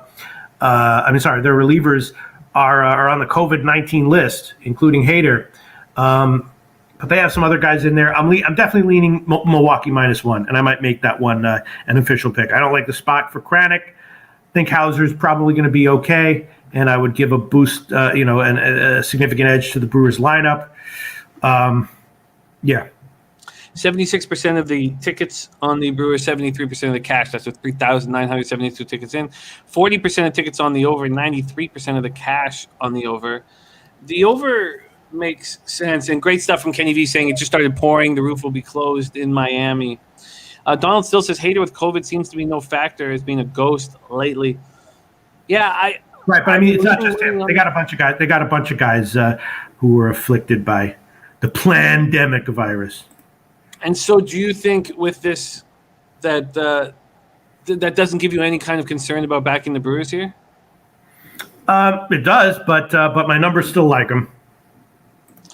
Brian Watson, the difference between a -1.5, -1 is that if you bet the favorite on -1 line and they win by a run, it's a push. So you have to use a -1 calculator to get what number you're getting, because a lot of books don't offer them. And the books that do will give you a worse line on the -1 than you will get if you use the calculator. So that's how it works. So -1 is just taking the team on the money line and combining it with betting them on the run line. All right, I'll take Milwaukee here. I think Pittsburgh I have a pretty good read on in general, and a lot of times when they go on the road, when they're a little bit outclassed, they'll go on the road and just lose all 3 games by pretty handily, and then come back home and be undervalued, and everyone thinks they suck, and then they'll sneak out a bunch of wins against a quality team as a huge home underdog. I'll take Milwaukee -1. Current pinnacle lines -210 and -106. All right, Pete. On the Brewers, -1, that's -210, 106. -106. So just for an example here, using the calculator, we'll use this game. So -210 and -106 gives us a -159, -1 line. Huh. Oh, no, Brian Watson, you're looking at something different. That means that that -1 is a loss. That's a different one. That's not that's a 3-way bet there that you're looking at Bet 365. That's completely different. So if the Brewers win by 1, you lose that bet on the 3-way. So that's not a real -1. It is a little bit confusing. So thank you for clearing that up. That's what you're looking at. Yeah, I get it. I get it, and I feel like I would have to take personally, I think -159 is just a little too much. I would have to take the Brewers on the -1.5 line, which I probably should do. Well, don't listen to me, Jimmy the Bag. I'm close to moving on. I'm going to leave that as a lean there. I guess what's happening now is I just feel like I've left too much money on the table with the Brewers playing against the Pirates. Okay, let's move on right now. And Eric Jones says you can take the 1 because you can at least push. Yes, but not the 1 on the 3-way line. All right, Mr. Gokster's all over the Phillies. All over the Phillies. First 5 team total over, full game team total over, first 5 -0.5. Fading Corbin. Okay, let's move on to Braves Cardinals. This is a fascinating game. 8:15 p.m. Eastern. Atlanta Braves 52-54, 25-27 on the road. At St. Louis Cardinals 53-52, 30-21 at home. We're at Busch Stadium, St. Louis, Missouri. 78 Fahrenheit clear, 6 miles per hour in. Max Fried 7-7, 4.32 ERA, 1.34 WHIP. 91 2/3, 94 Ks, 32 walks, 11 home runs. Last start was a good one. 7 innings, 5 hits, 2 earned runs, 1 homer, 2 walks, 9 Ks, and a 2-1 loss at the Mets. The Mets, a team that had been raking lefties. John Lester in his first start as a St. Louis Cardinal. 3-5, 5.02 ERA, 1.59 WHIP, 75 and a third, 51 Ks, 29 walks, 14 home runs. The Cards have not been hitting lefties at all over the last 30 days. 218, 678 OPS. And Lester's last start was at the Orioles, and he looked okay. 5 innings, 3 hits, 3 earned runs, 2 homers, 1 walk, 2 Ks, 5-3 loss at the Orioles. The Braves' bullpen's been very good last 30 days. 3.21 ERA, 1.22 WHIP. Cards' bullpen's been bad. 4.88 ERA, 1.42 WHIP. Rich G says Braves hit Lester. I like Braves team total over 4. Team total over 4. So, Pete, here we go. What do you think of Lester's first start as a St. Louis Cardinal? The Braves open up at -125. They're now -121. 4-cent move over to the Cardinals. This total opens up at 8.5 at -117 to the over. It's just at -117 now, so no movement there. Pete, take it away. Yeah, I'm not a believer in Lester until further notice, and I think this is a vulnerable spot for him. I'm not a complete believer in Fried either, especially in this spot. So I agree. Atlanta team total over on the full game. I kind of like that one, and the first 5 over. I kind of like that one as well. Although I don't love fading Fried. I don't necessarily want to double up on the team totals, although I would against Leicester. So if I'm going to take the first 5 team total over on Atlanta, I'd rather just go with the full game at 4.5. Although I like both, and I don't necessarily want to take Atlanta either because again, my numbers don't really like the spot for Fried either. So my general leans are first 5 and full game over, and Atlanta team total overs as well. I'm definitely probably going to be fading Leicester. He's definitely going to be on my internal auto fade list until further notice. Yeah, I think I might want to fade him here as well. Fried against these Cardinals, they're hitting 219 with a 681 OPS against them. He's got nice numbers there. And then these Braves, they hit Leicester, 286 with an 842 OPS. So we've seen, a 4-cent move right at Pinnacle, 4 cents towards the Cardinals. Now let's take a look at where the cash lies here. 2,811 tickets in, 71% of the tickets and 86% of the cash on the Braves. A 4-cent move towards the Cardinals, so that makes me very uncomfortable. 66% of the tickets on the over and 55% of the cash on the over. Well, I'm going to let that reverse line movement completely take me off of this action. Eric Jones on Atlanta money line. Ty Clinton says fade Leicester. Brian Watson full game over and Atlanta. Lance LaRose says solid over. Robert Allen says Lester's going to have a really good game tonight. He always pitches really good when he debuts with a new team. Plus, I like how he's pitched last few starts. I like the Cards as a home dog today. Interesting. Yeah, I don't hate a play on the Cardinals because I'm not. Yeah, I mean that's a great analysis. I can't really argue with that analysis. Lester in general, though, is someone that I'm looking to fade long term and tonight as well. But my numbers don't really like Fried either in this spot. Here is a bet coming up. So there's going to be no move for me. The reverse line movement really makes me uncomfortable. And the total's gone down? Money's on the over, but the total's moved down? No, the total I don't. I was close to moving on the Braves. Oh, okay. But the idea that there would be this much money on the Braves, 71% of the tickets and 86% of the cash, and it would move towards the Cardinals is a complete stopper for me. Taint play of the day, Milwaukee Brewers run line. Taint play of the day, Milwaukee Brewers run line. Right there. God, I didn't realize that. Man. Taint play of the day is the Milwaukee Brewers run line. Sorry, Matty. How have these Taint players been doing? They've been doing well? They've been doing okay? Well, he got out of the gate on this show extremely fast. Right. So he was sitting at 32 and 16, 32 wins and 16 losses. And then he went on a bad run. Bad run. So right now, the Taint play today is 38 wins and 29 losses, hitting at 56.7%. He got out of that bad run last week. He went 3-1 last week, and we believe in Taint. There we go, the Taint play of the day. Sorry, I somehow missed that. Taint play of the day is in, and it's the Milwaukee Brewers -1.5. And I think I'm going to ride with them. I mean, that's maybe the confidence I needed to get over the hump. Again, Taint play of the day is in, and it is the Milwaukee.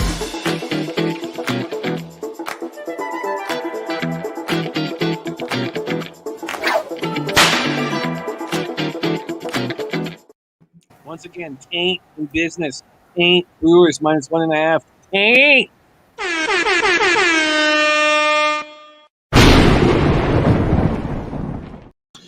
Ty Clinton saying he's off to. That's enough to really make me uncomfortable. So what's been happening is when I've been uncomfortable in these spots, I've left a little bit of money on the table, but I've been tracking it the last few weeks, and I've saved money. Now, if I was maybe better, I could just put the other side. Exactly. Right. At least you're aware of that. Yes, I'm aware. That's like the third step. Yeah, at least you're aware of it. Yeah. A lot of guys are like, wait, what? I could bet the other side, and then like a few years later, they realize like, oh shit, yeah. Yeah. I will make the over official play though. Over in the St. Louis game, over 8.5 minus 117. I'll make that official. Over 8.5 at minus 117 for Pete. Here we go for Pete. All right. Preston Ekdahl says, when I was in Vegas, best advice I was given, I've never lost money betting on the best teams in baseball. And the Brewers are currently one of the best teams in baseball. Interesting, Preston. I mean, when I was watching Ant L and Twatty Latte last year, or 2 years ago, I believe it was, they were over 90% of their bets, over 95% of their bets were on favorites, and they were having these huge seasons. But remember Gas Station Sushi saying he tries to find a reason to bet the 5 worst teams in the league when he can, because he's always going to get extra value, especially if he waits till first pitch. So it goes both ways. Matty Ice says, also love that Tampa Bay Seattle first 5 under 4.5. Very, very interesting. Okay, so let's go to a spot that I love, and that is the Chicago Cubs, Colorado Rockies. I'm on the first 5 under 6.5 in this spot, and I'm on it confidently. It's one of my favorite spots on. I would say right now it's my second favorite spot on the board. Cubs are 51-56, 20-35 on the road. Rockies 46-60, 33-20 at home. Coors Field, Denver, Colorado, 84 Fahrenheit, mostly cloudy, 10-hour in. Zach Davies is the question mark here for me, because I like what I've been seeing from Kyle Freeland, and I expect a good start from him. But Zach Davies, 6-7, 4.39 ERA, 1.51 WHIP. His last start, he went 6 innings, allowed 7 hits, 4 earned runs, 1 homer, 4 walks, 8 Ks, and 8-2 lost at home versus the Reds. Freeland's been good. That last start against the Padres, I really liked. I know there was the Marine layer in effect, but Padres smashed lefties. He goes 6 innings, allowed 8 hits, but just 1 earned run, 1 walk, 4 Ks. I like Kyle Freeland. The Rockies versus righties last 30 days, just 236 with a 679 OPS. Both bullpens are bad. Cubs bullpen 5.63 ERA, 1.52 WHIP over the last 30 days. Now they have converted 5 of 5 save opportunities, but Rockies bullpen 5.06 ERA, 1.39 WHIP have converted just 5 of 9 save opportunities.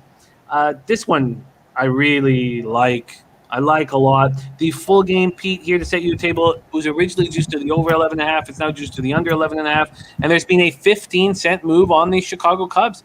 The Rockies opened up at minus 150 and are now at minus 135. Pete, Cubbies, Rockies, take it away.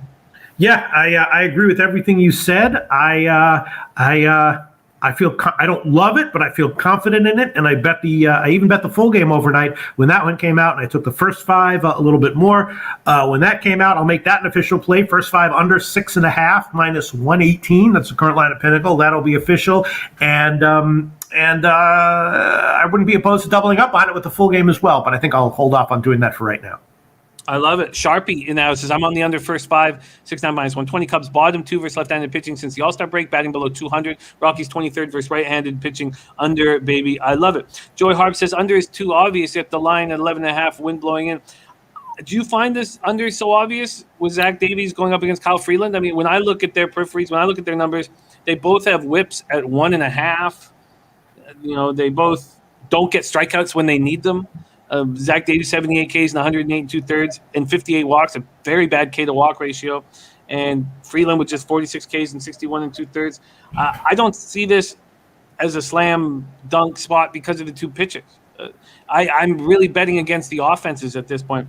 The Cubs haven't seen much of Freeland. They're 1 for 10 against them. And against Davies, the Rockies are hitting 162 with a 480 OPS. So let's see. Okay, so Jay Vegas is 11.5 seems Trappy taking the under. Joey Harp says that makes no sense. So let's just take a look here quickly. Let's just take a look at where the cash lies and see if I should be a little concerned here. So we have 68% of the tickets on the Rockies and 28% of the cash. So there's some big bets that have come in on the Cubs. And then we have 54% of the tickets and 97% of the cash on the over. Wow, that's wild. 2,925 tickets in. That is wild and makes me a little uncomfortable. But you know what? Their bullpens are so atrocious that I could see us cashing the first 5 and losing the full game. I'm much more comfortable with this first 5 under.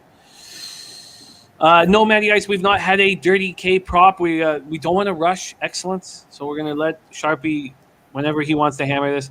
And Kev Riley, yes, you were excellent work at Woodbine on Friday. I had a huge try, which was I only had it for 60 cents, but the dollar paid like just under 400, and it was it made my day and had me something like Very nice. yeah, it was great. It was great. But the more fun it was just seeing Ella excited about being at the track. That meant everything to me. No, Okay. I hear you. I've said that. It's close, but family is more important than sports betting picks. Yeah. Yeah. By a little bit, just by a little. By the tiniest. Yeah, it's like asking who's better, the Beatles or the Stones, or who's worse, two starting pitchers. Yeah, very close. So there we go, and great stuff, Kev. Thank you for sending me your looks on that day. It was extremely enjoyable. Okay, so I'm a little uncomfortable with the amount of money that's being bet on the over at this point, but that fan says still Colorado and still don't love unders, but he's on the under 11.5. I like the first 5 under much more than the full game. I don't trust either bullpen. All right, let's move on to 9:40 p.m. And I thought this was going to be a spot on my card, but it looks like there will be no Sean Manaea won't be on the bump for the A's. I don't know what's going on with Sean Manaea. I don't know if anybody does know what's going on here. But we can talk about Blake Snell and whether we have any faith in Blake Snell. 9:40 p.m. Eastern, Padres at A's, at Oakland Coliseum, Oakland, California, 63 Fahrenheit, 9 miles per hour to right center. Blake Snell, and you know what? I sniffed it out, and I still lost money on it. I said in the breakdown of his last start, I was like, he hasn't pitched at home now in a month and a half, and the All-Star break was even in the middle of these 5 straight starts on the road. Then he comes back home, and I was like, is he going to be in his routine? I wish I had have stuck with that gut feeling that maybe his splits won't read true because of how he had not been at home for so long, and he got lit up. 4 innings, 7 hits, 7 earned runs, 1 homer, 4 walks, 1 K, and a 10-4 loss at home versus these A's.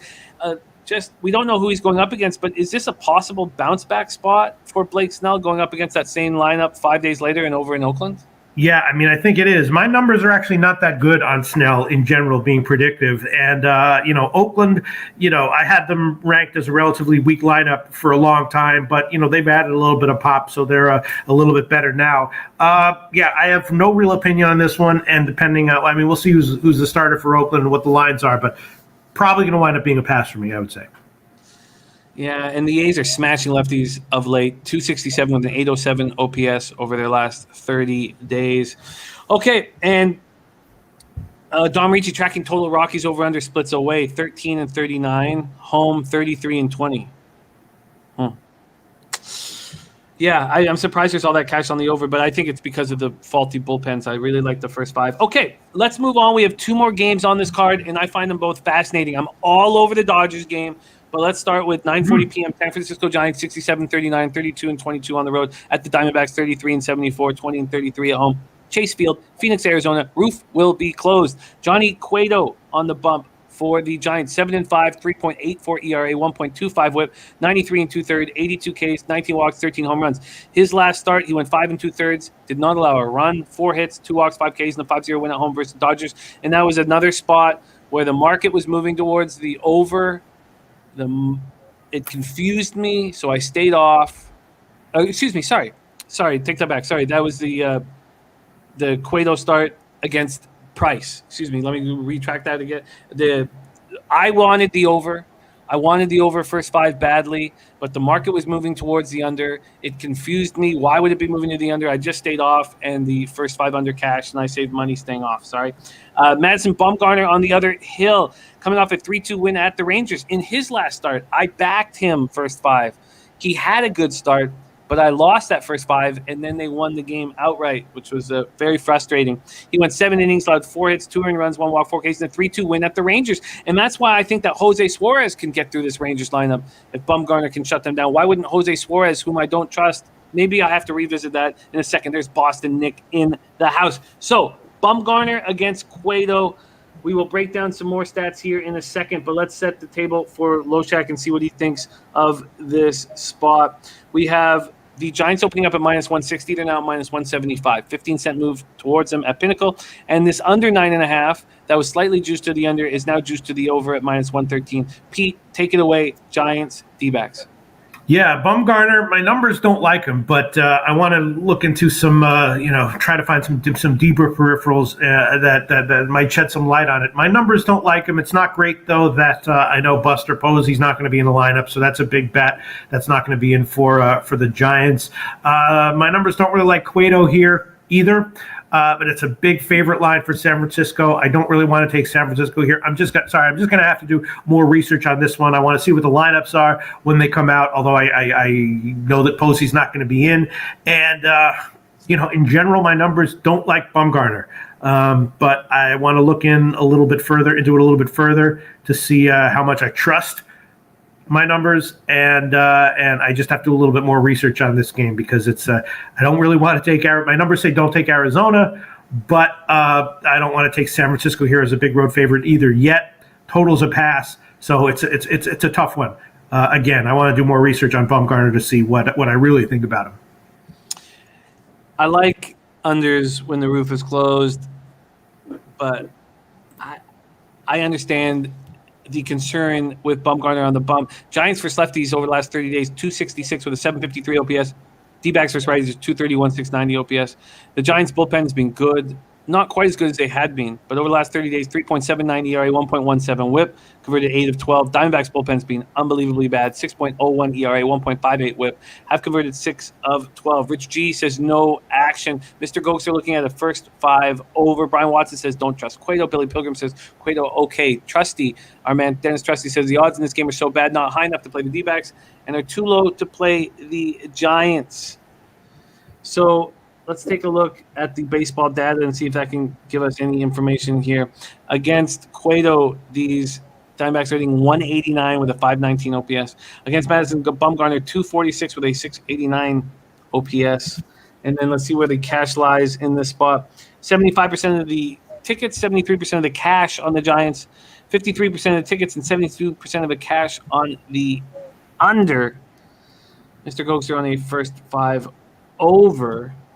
Let's move over to that first 5 total here. Another spot that I have some interest in, the total.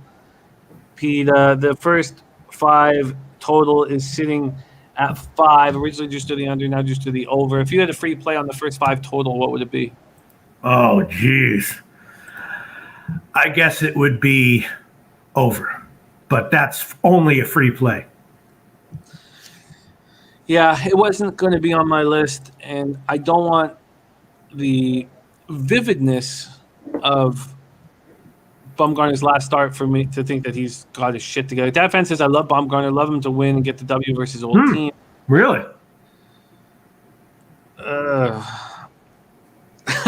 Mills, okay, so I guess there'll be no move at this point. I've got enough action right now. So I guess there'll be no move. Let's move to a spot that I think that I have biases in effect here that may blow up in my face. 10:10 p.m. Eastern. We have the Houston Astros 64-42, 30-22 on the road at the Dodgers 64-43, 33-18 at home. Gas Station Sushi top plays. Angels full game in first 5. Wow. Very interesting. Going up against Lyles. Very, very interesting. That was a very fun game to break down. I really trust Walker Buehler here. I trusted Walker Buehler heavy against the Sclafani 5 days ago, and it was such an easy casher, and that may have warped me. But the numbers that the Dodgers have against Lance McCullers are big, and with the issues going on with the Dodgers pitching, now I've had a complete makeover, and Trevor Bauer, choking pitches out and not playing baseball because of it. Look, Walker Buehler's the man. He's the most important pitcher in the Dodgers, and I expect him to continue to show that. And I like him. And I thought the price was excellent. I bet it last night. I got the Dodgers -1, -170 on the money line, and I got that run line -1.5 at +125. So I got a -120 on the -1. I thought that was an excellent price. And I'm also on them first 5 -0.5 and -125. We are going to break this down heavy because we have Jose Seje play of the day on the last game on the card, and we've missed Jose. There's a little clip of him performing at the Olympics. Here he is, the Seje play of the day, coming off a winner. Let's start with the mustache cam. Jose, how are you, my friend? Jimmy, I'm doing well. A lot of good things happened this weekend. First of all, congratulations to Razor. Congrats on the sex Razor having another child.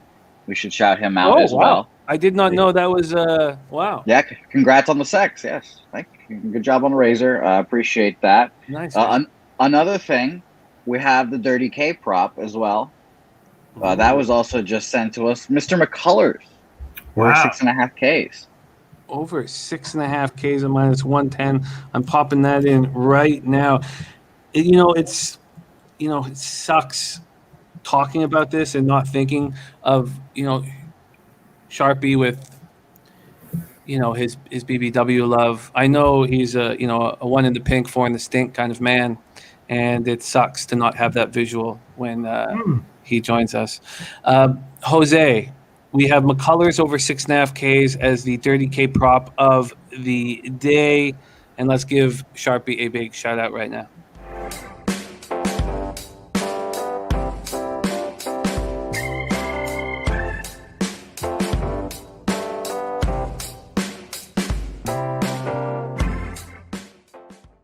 Now, Jose, we move towards your action here, and you are coming off of a victory.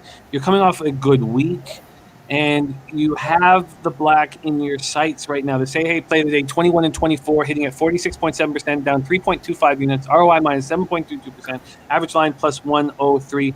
Pete, I'm very excited to hear what Jose's action is. So, Jose, give us your action, and then Pete, take it away afterwards. Jose, how do you plan to attack this spot?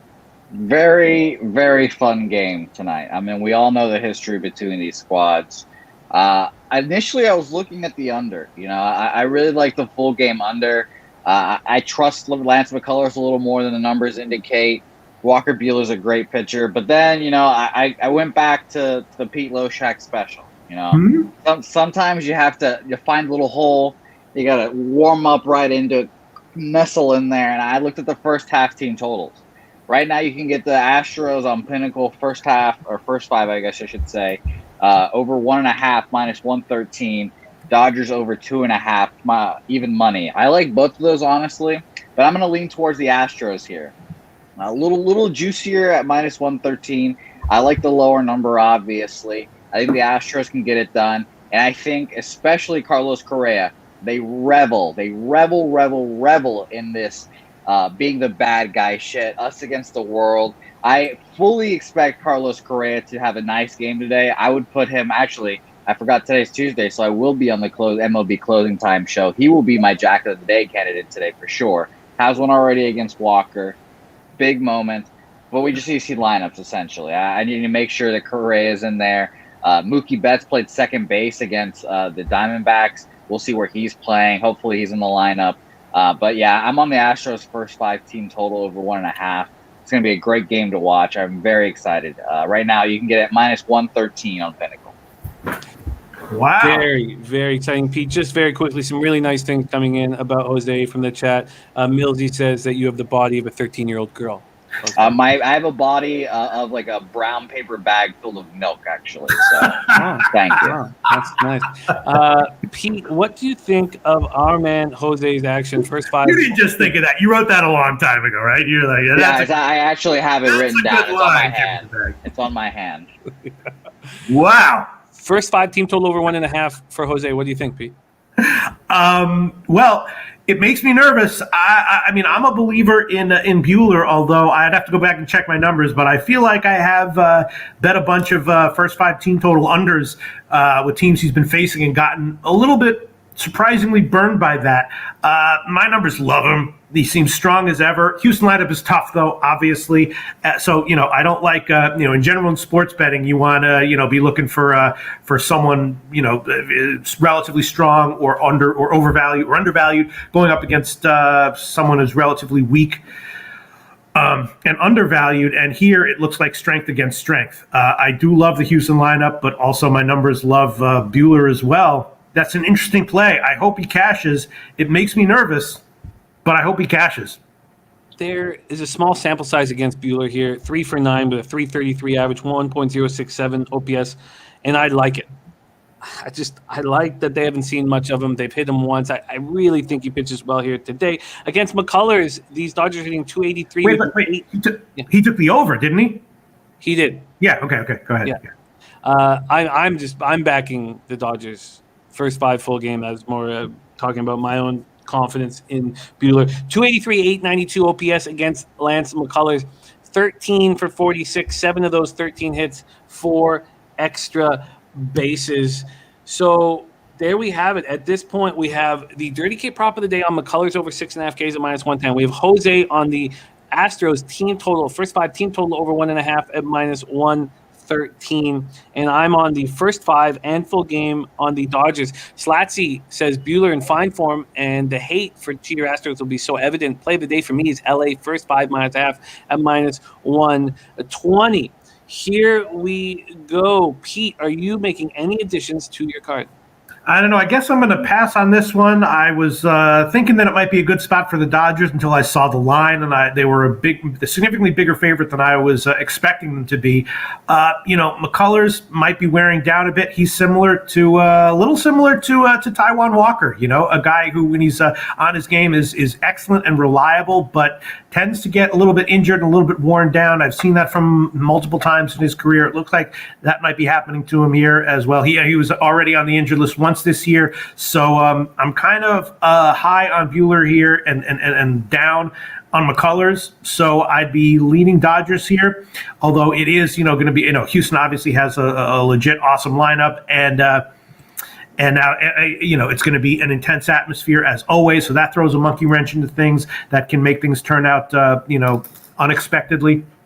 Expect the unexpected in situations like that, in high emotion and intensity situations. So, my leans would be Dodgers first 5.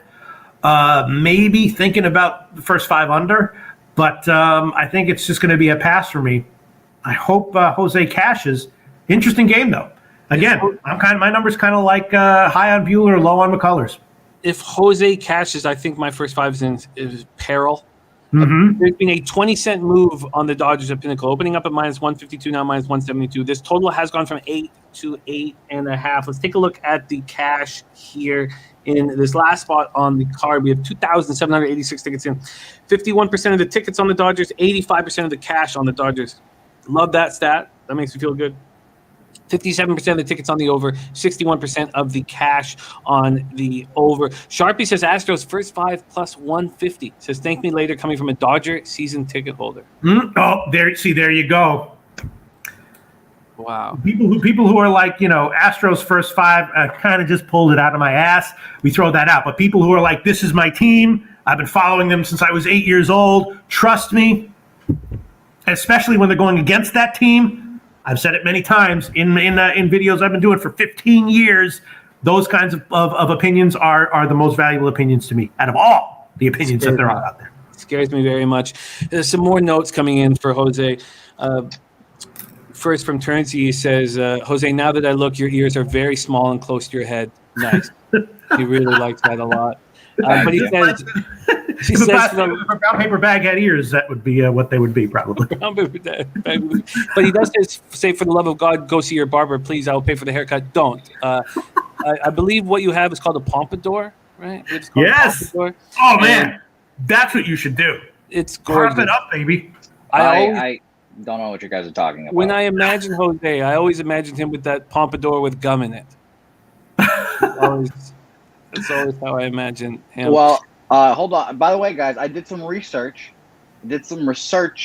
I know who Kid and Play is now officially. I'd like to let you guys know that. I couldn't name a song, but I know what they look like now, and I watched some of the jam. They are real hip hop. Let me tell you, real hip hop. They're dope, man. We can do that dance with the foot tapping. That's I learned. I did that once, and I didn't know what it was from. And one of my friends wanted me to do it, and I didn't know what I was doing, and I embarrassed myself like I always do. But it was a good time. Well, God bless you, Jose. God bless you, and the kind things that are being said to you in the chat. You should do something where, like, if you win 5 Say Hey plays in a row, Pub Sports Radio will pay for you to get a primo pompadour at an expensive, elite, exclusive hair salon. I would love that. Turnsy says, Jose, does your girl use you as a broom? And Maxwell Smart says, semen is not a replacement for hair gel. So very important stuff coming in. Yes. From the chat is really helpful today. They're really filling me up. Jimmy, can I get a cheap plug-in, by the way, because we have some new merch at Pub Sports Radio. Oh shit! Yes, please let us know. Yes, we have some new merch. Here's our new shirt, a new different logo for the pub. A little more, I guess, cartoonish, I guess you should say. Nice. Shout out to our man Ali who made it. Go purchase a shirt. I believe they'll be on the website today. Beautiful. That really hugs your tits. Nice. Yeah, it really rounds them off. Yeah. Like you really get the B cup in there. That's nice. That's nice. Yeah. No, I have to get my shirt super tight to really just sick everything in there. Yeah. No, it's beautiful. Also, by the way, I don't think last week, I believe, was our head-to-head bet, Pete, and I won it. And I wanted to say that in your face. I just wanted to let you know that. No, that was a reverse jinx. Have you ever heard of reverse? I was just like, because I knew the situation for you, and I was rooting so hard for you, and I was just, you know what? I'm just gonna. He's probably gonna win, but I'm just gonna lock it in here and give him the reverse jinx and just do it. Take one for the team. Not even talk about it. That's all that was. You're right, and I had a good week right after it. So yes, a lot of times people don't. Reverse jinxes and jinxes a lot of times do have residual effects after their intended target. Absolutely. Great work. Leroy says you need to yell at your son when he wins. I don't think we should yell at him every show. I really don't. I think that it will take a little bit of the luster off, but right now my problem is I just don't know if he's taking this shit seriously. That's my problem, Pete. And it grinds me on. I just don't fucking know if he's taking this shit seriously. He's sitting there with that fucking silly smile on his face. And if he thinks he can shave his mustache and keep a job, you have another thing coming. August 31st. Well, okay, so I guess August 31st will be your last day here at Pub. Yeah, I'm going to do it right here. Pete's actually going to be there with us. It's a Tuesday. I remember that as well. You got to get a pompadour, dude. That'll save everything. I got to Google what the hell a pompadour is. I knew it. I was about to make that joke, but now he just ruined it. That's a dog. It sounds like a dog to me. I was like, Jimmy the Bag, he doesn't know what a pompadour is. He doesn't know what the fuck a pompadour is. This asshole is not taking this seriously. That's my problem. That's what's good, because I'm trying not to lose my shit here. I'm trying to. Well, hold on. Let me get the camera a little closer so you can see the stash. Maybe that'll make you feel better. Please get in. Get really close. Get a little closer. A little closer. Let's get the up the nose shot. I think this is everyone's favorite shot of me. That is really nice. You really see the brown in my stash. By the way, my sister says she loves the stash. So more love for the stash every day. But it dies August 31st, and I hope everyone can join us for that show. That's going to be a good time. Live on air, me shaving. Oh, God.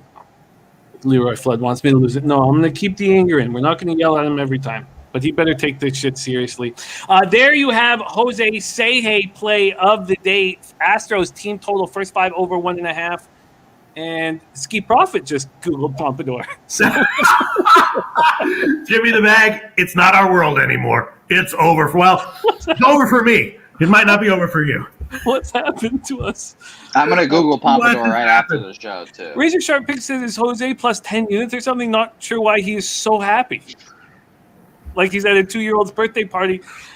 Take this shit seriously!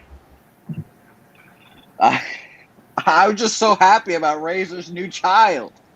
I'm just over the moon. All right, I've had enough. I've had enough of his fucking smiles. And he better get some more winners up in this show or I'm going to just fucking lose my shit. I'm going to lose my shit. Jose, Say Hey play of the day is the Astros team total over 4.5. Slaughter says if Jose... Wait, did he take the full game or the first 5? First 5, sorry. First 5 team total over 1.5 for Jose Say play of the day. Slaughter says if Jose could ever get 5 in a row, I'll buy him a one-way ticket to Venezuela. Oh, nice. nice. And there is our boss right there. So let me just, one more time, Jose, you will not have a job at Pop Sports Radio if you shave your mustache. So let's just make that clear as day, clear as water, okay? All right, there is our entire card broken down. Let's review action and see if there are any additions here. Orioles, Yankees, no moves from either Pete or I, but we understood why there's going to be a lot of money on the Yankees today. Is there any move for you? No, I mean, there's a lot of plays that I'm probably going to be on, an hour before first pitch. But, I want to be a little bit careful. Again, I was a little loose over the past bunch of shows, giving out plays that I liked at the time, but wasn't necessarily on or in love with. And, a lot of my, I would say about maybe a third of what I do is about, on opening lines or close to it. But, 2/3 to 70%, I do closer to first pitch, hour before game time or when the lineups come out, Then we have Phillies Nats. I feel like this is another spot where, and the hashtag send Jose home is really building steam now. It's really building steam. We have JB go home and now send Jose home to Venezuela. A lot of strength coming from the new hashtag here. Phillies Nationals. I feel like this is another spot where I could easily leave money on the table. But with Zach Wheeler's numbers against the opposition, it kind of reminds me of Corbin Burns' numbers against the opposition when I backed him in that 8-4 loss or whatever it was. I was on the first 500. He got completely touched and violated. He had terrible numbers against the opposition. And I looked past him because he's such a good pitcher, and that's kind of sticking with me. So I'm off there. Then we have Pete's first spot on the board. Indians, Blue Jays, first 5 over 4.5 at -125. The Rusty Kuntz play of the day is the Cleveland Indians team total over 3.5 at -105. Mr. Ghoster, by the way, all over the Phillies, says, please, God. And Christopher Comte says, who is the boss at Pop Sports? Our boss is Jeff Slaughter, whom we love working for enormously. As I've told you guys, I had 3.5 years of horrible insomnia. And then I come over here to work for Slaughter, and I sleep well, and I'm excited every day.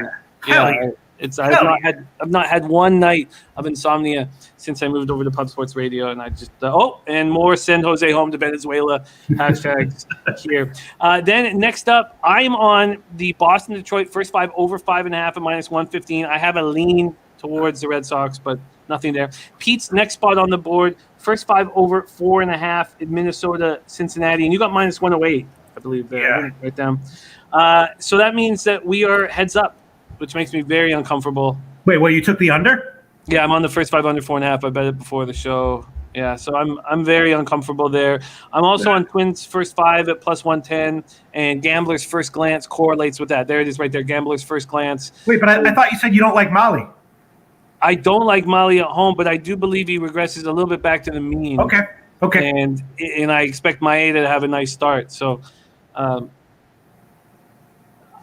mean, what do you focus on more in that spot? Molly's excellent numbers against the Twins, or I just see a live line. My numbers see a live lineup from Cincinnati and a suspect pitcher on the other side in Molly. He gives up some home runs. He's got control issues. Minnesota, has an okay lineup. It's not terribly fearsome, but they've got a couple bats in there.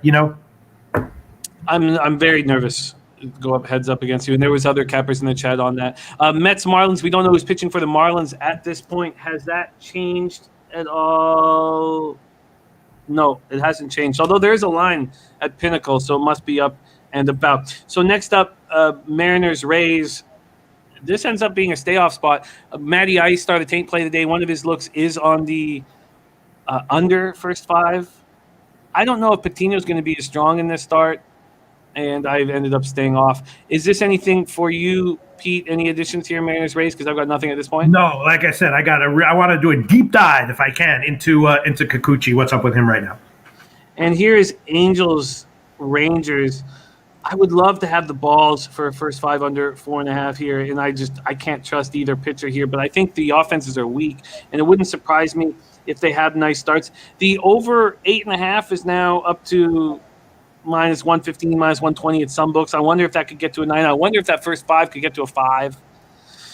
So nothing there. Then 8:10 p.m. Royals, White Sox, nothing for us. Then Pete is on the Brewers -1. The Taint play of the day is on the Brewers run line, and I'm going to jump in. I'm going to roll with Pete and Taint. I think that's a good place to be on.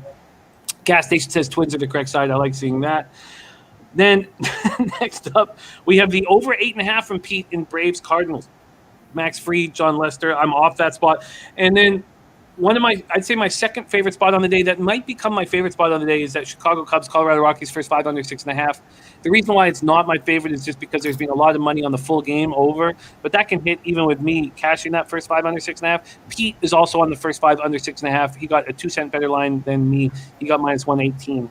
I got minus 120. Then I wanted to back Minaya and the A's, but it looks like he's not starting today. I'm making no move on Giants Diamondbacks, but we had our San Francisco Giants expert, Nut Flush Allen, give us his thoughts on this San Francisco Giants spot.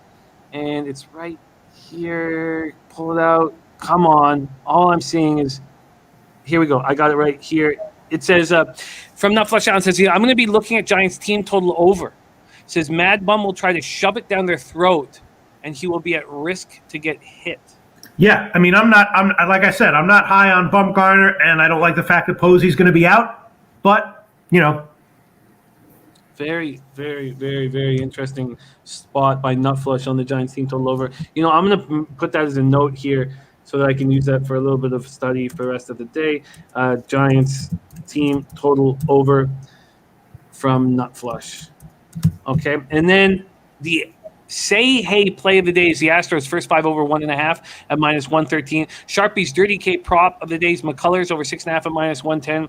And I double dipped on the Dodgers first 5 minus half minus 125, full game minus 1 minus 120. I really like our spot here with backing Walker Buehler. And then Dennis Trusty said, just wanted to say at the Dirty Peg race 2, that's Assiniboia race 2, Caleb Pizarro really likes the 5-horse that she's riding, Del Vecchio. We cashed with Del Vecchio. Del Vecchio must be running 7 days later or even 6 days later. That's wild. We cashed a gas station sushi gave us Del Vecchio to win at 11-1. And I had him on my pick 5, but it was a pick 5 that didn't cash.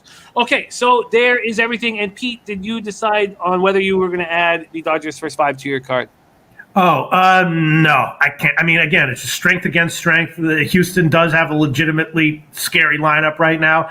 And Buehler's awesome, but, he's gotten touched here and there once in a while, a little bit. So, I was ready to take the Dodgers if the line had come out where I was expecting it to, but it came out where I would have put it, and so that screwed my bet.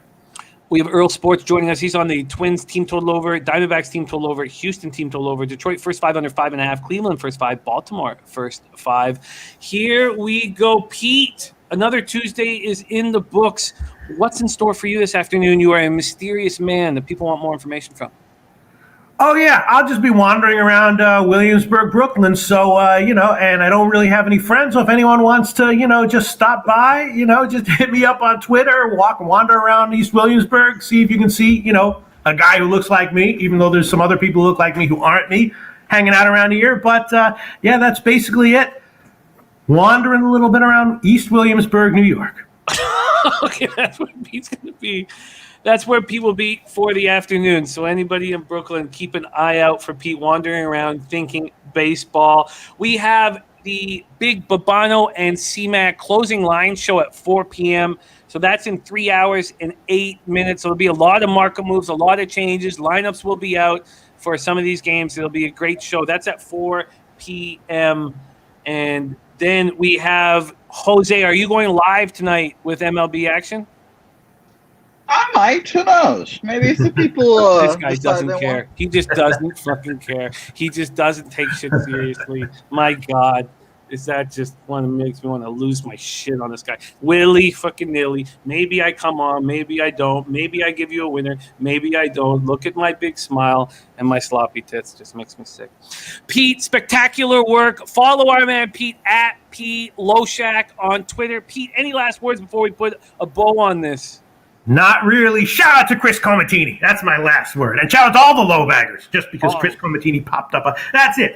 Shout out to all the low baggers. That's my last word for today's show. We love you guys. We have nothing without all the great stuff you guys provide us in the chat. Rich G says most people that look like Pete in Brooklyn are street folks. Nothing wrong with that. Well, yeah, it depends on your perspective. Yeah, that's true. That's true. I'm not the only one who looks like this, but wouldn't want to be some of the other guys who do. Let's put it that way. I love you guys. I love you, Pete. I love everybody in the chat. And I got tough love for Jose. I got to keep him in check. This guy's just too willy-nilly, drives me sick to my stomach. Thank you guys so much for watching. Don't forget C-Mac and Babano at 4 p.m. and Loshak in the Bag every Tuesday. And tomorrow, Wednesday, I will be sitting beside Maxwell Smart, breaking down the entire MLB card up at his place. But most importantly, let's get that fucking cash, man. Get the cash. Lecce. Hey, those bookmakers!